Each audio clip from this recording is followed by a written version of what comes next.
I was watching one of Ethan's streams last night, and he said that basically all the Cyberfrog comics out there are either insanely overpriced now or just out of stock. You can't find them. You can't find them online.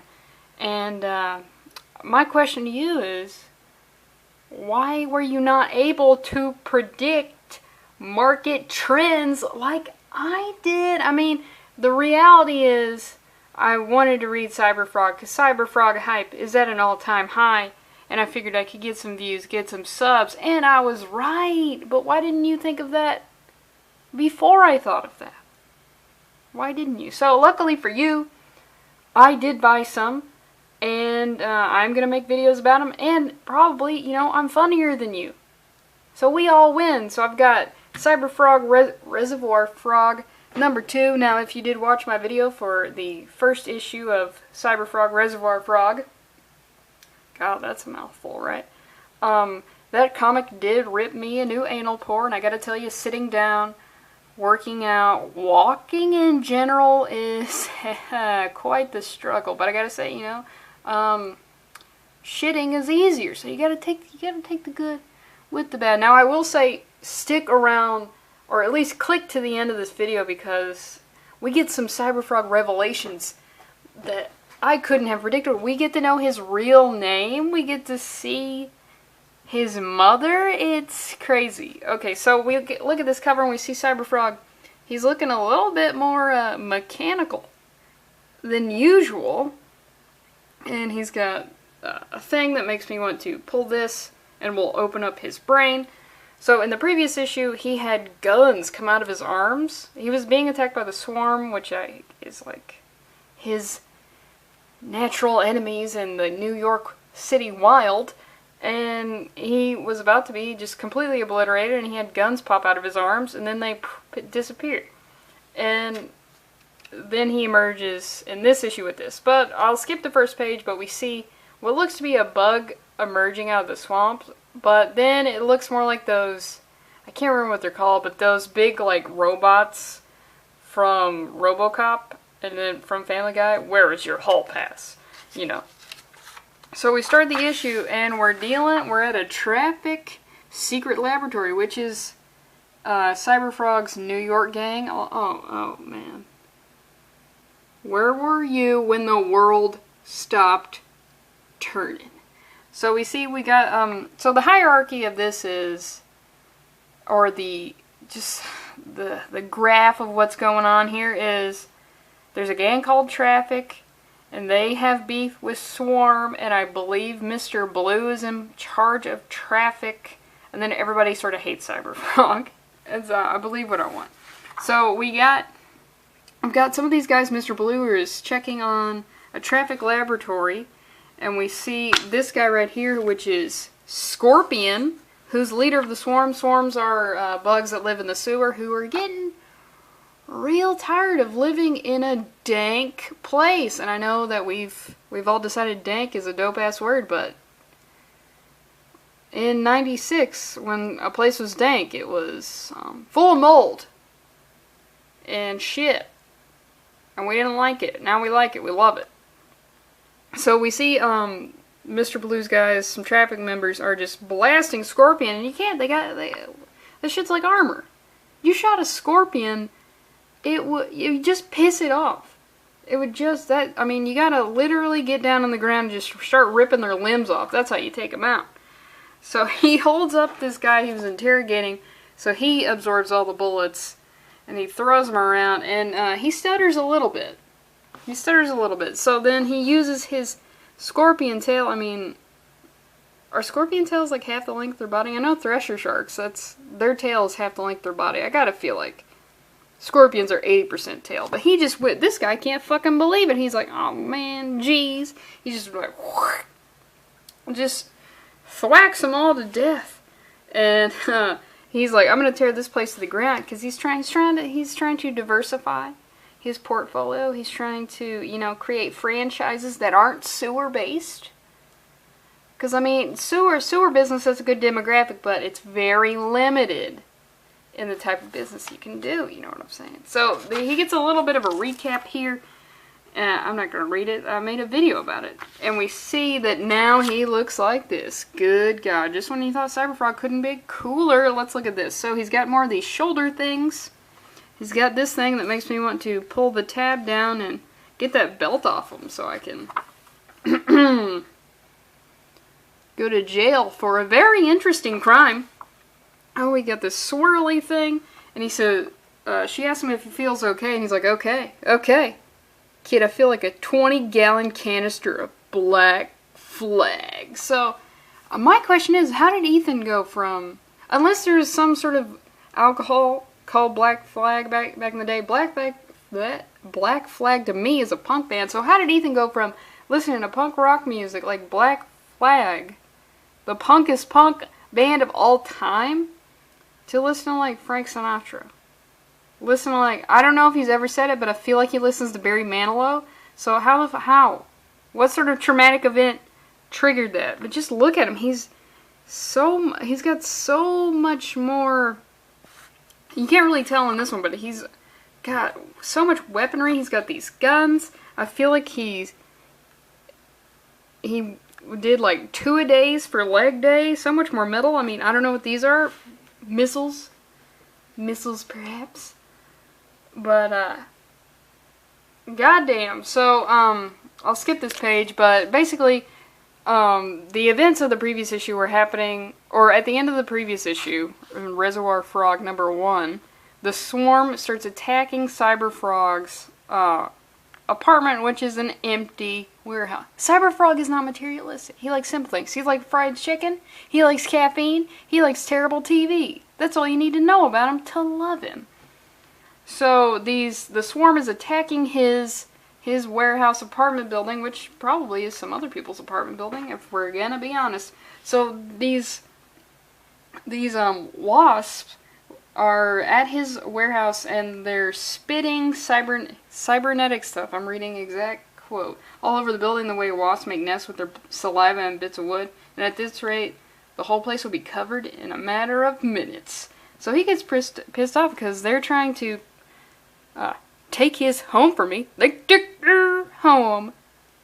And make it into a new hive. And he says they're going to have to settle for the goddamn morgue. So this 1996 Cyberfrog, I mean, he's listening to Black Flag. He's not afraid to say goddamn. 2018 Cyberfrog, you know what? He listens to Barry Manilow, and he might say damn every once in a while if we get lucky. So Heather says, cool, what can I do to help? And it's like, Heather, you're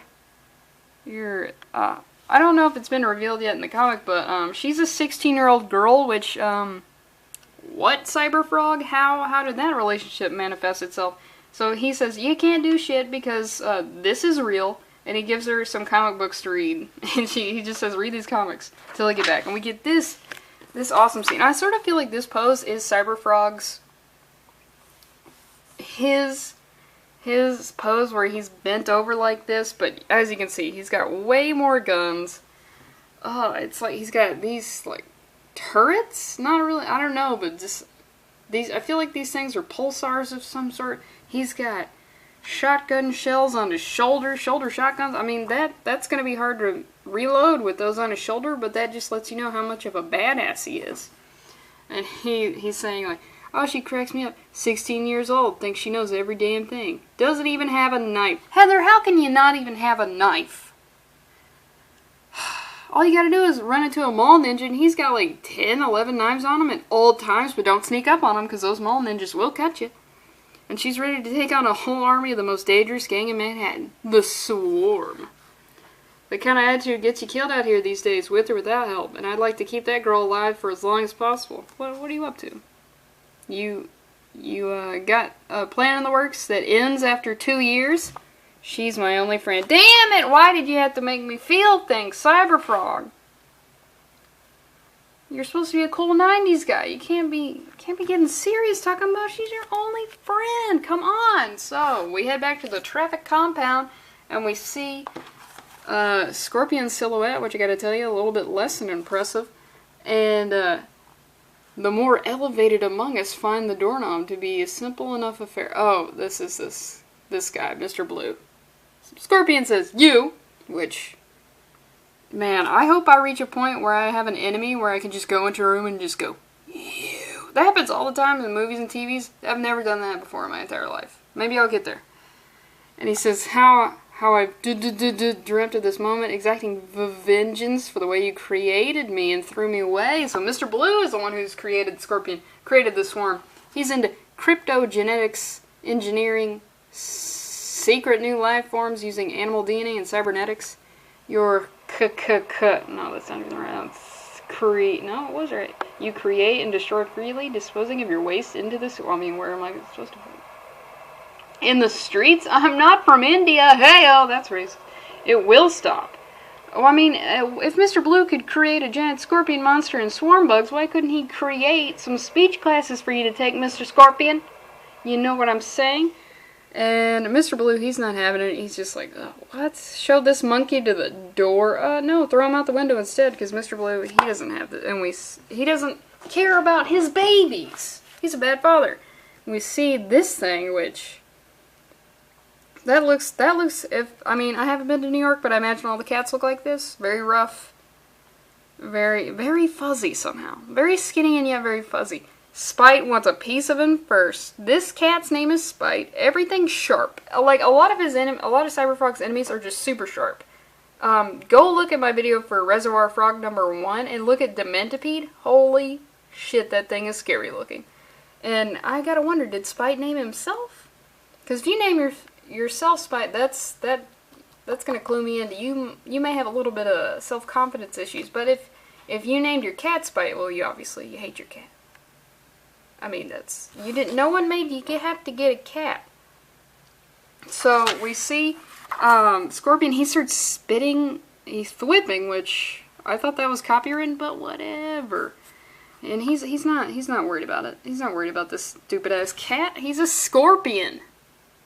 Even though, who would win in a fight? Okay, for those of you that have a pet scorpion and a pet cat right now, do some research, tell me how it goes. And it's some sort of like spindly material or something. Something that's more soft. I don't know about scorpions being able to spit. This isn't acid. I mean, it's solid. He wraps up the cat. And he tries to get Mr. Blue to hear him out. Like, look, are you what? Why can't I speak? What's going on here? Are you prepared to hear me out, or would you rather be killed and not know the reason why? Well, that's some G shit he's asking. You better answer him.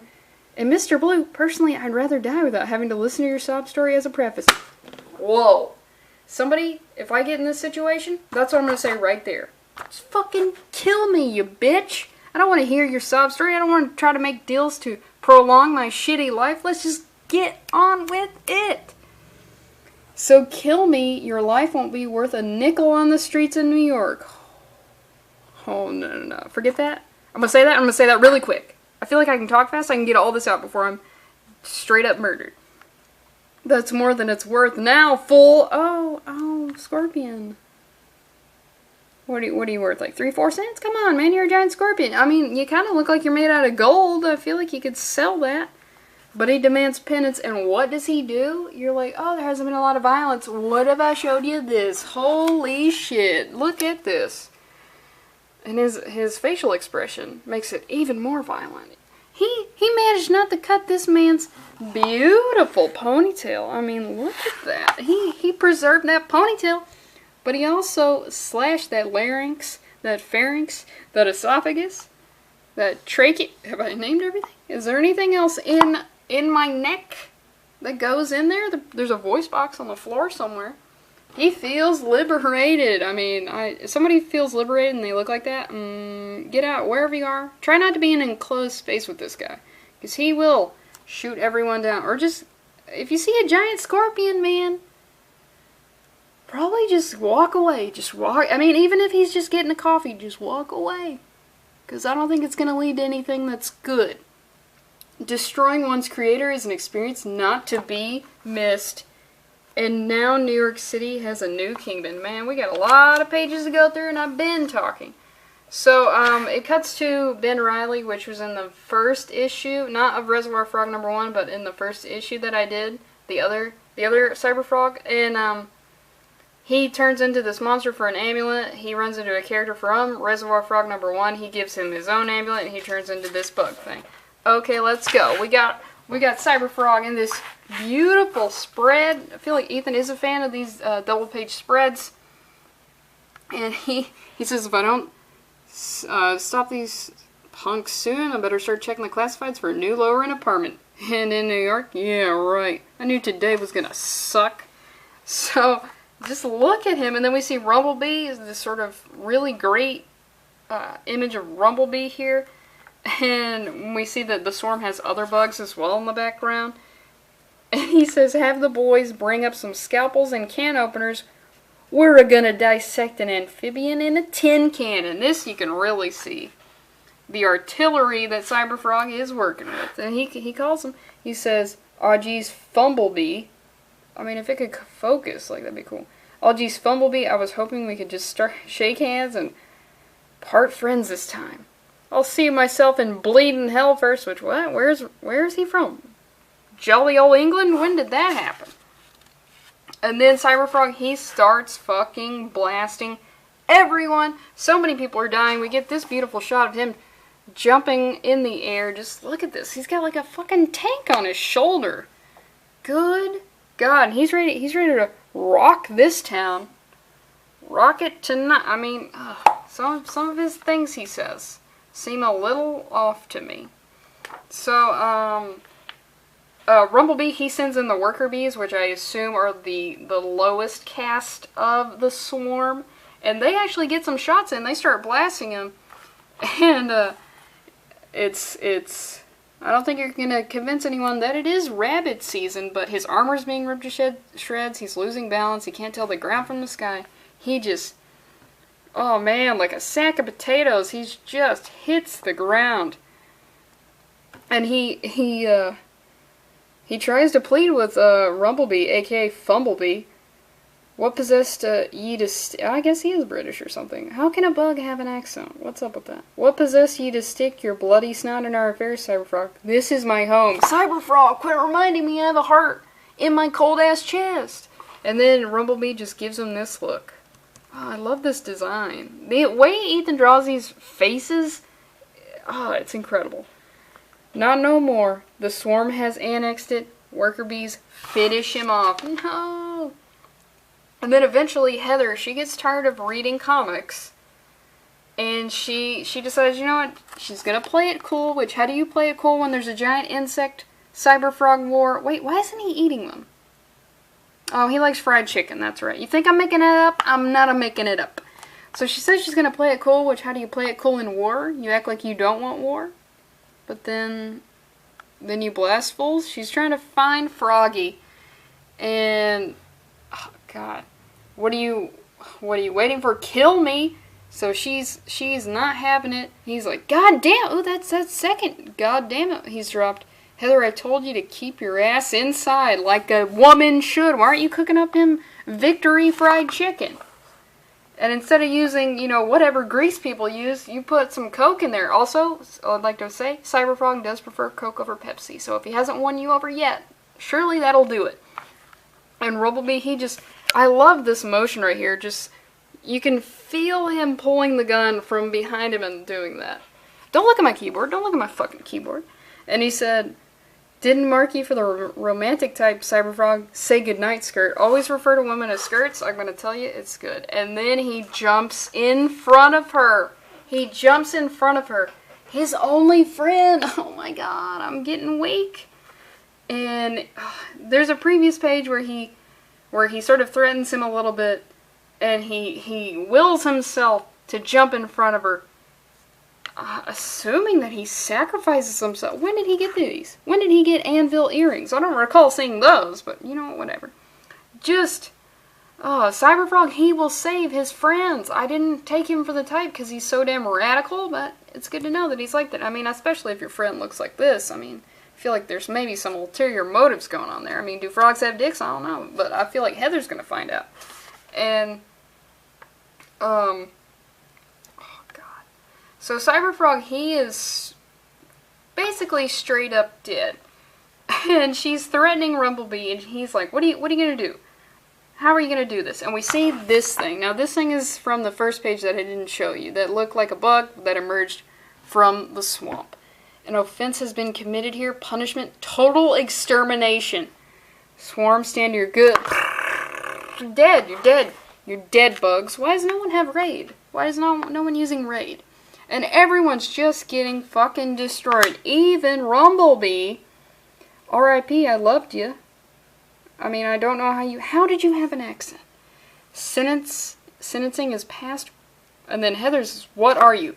I am Kajel Sin. This is when, like, the Cyberfrog mythology goes to a whole nother level. Because I was just ready to accept, yeah, Cyberfrog emerged from some sort of swamp and he came to Earth to be a superhero because he said he looked like one. I mean, that's solid logic, any way you cut it. So this thing tells Heather that it doesn't mean her any harm. And she has words from, to say the least, but your home is familiar to me, as is Trick Ron. I'm sorry, who? Who the fuck is Trick Ron? Drop some knowledge on me. What was it? Kajel? Kajel Sin. You seem to be acquainted with Trick Ron. I don't know if I'm saying that correctly. I mean, the trick is definitely Trick. Trick Ran? Trick Ran. Is there a joke in there? Trick Ron, Trick Ron. So your query puzzles me. You mean Cyberfrog? Yes, a crude title, but suiting his physical appearance. However, Heather Swan, he was named long before birth. Light years away from this galaxy. I was there. What? What? Oh my god, what is going on? He was named long before birth? What the fuck? Is Cyberfrog gonna save us all? So you're Fred's? Not exactly. Well, you've got to help him. I can't feel a heartbeat. Yeah, because, and then Kajil says, well, I mean, you're not gonna feel a heartbeat because his skin is cold and clammy, but we know his heart is warm with love, everybody. And Kajil says, you know what, he's gonna live. Groovy, which, just to remind you that this is the 90s, and I didn't show it, but at some point Heather does say, talk to the hand, and that, oof, that sort of takes you out of it for a little while. And she says, how do you know so much about Cyberfrog? I don't even think he knows that about himself the way you do. He seems to be some sort of prophecy realized. There are many things that your Cyberfrog doesn't understand about himself. He was never meant to learn them. I'm his only hope, Heather Swan. I am to be held responsible for him. For I am his mother? What? What? Do you hear that? Do you see that? How? What did this thing fuck to make a Cyberfrog? A very tiny miniature frog? Because this thing's fucking huge. Look at Heather. Look at the size. I don't understand how this works. But now he must know. There are forces in this universe that plot and scheme against him. Forces that include his own flesh and blood. What? So if Cyberfrog has family and they hate him, how could they? Are they chickens? Include his own flesh and blood. If he is not enlightened as to who he is, his time will be short. Oh my god. I was not expecting to learn his real name. I was like, Cyberfrog? Yeah, that's good. Yeah, that's obviously his birth name. He came out of the womb? He came out of the egg? Yeah, he came out of the egg, and they're like, I feel like he's going to be into computers. Cyberfrog. Unfortunately, I don't have the next issue of this, but I mean, we now know that his name is Trick Ron, or Trick Ran, and this thing's his mother. Holy shit. And also, he has a thing for 16-year-old girls.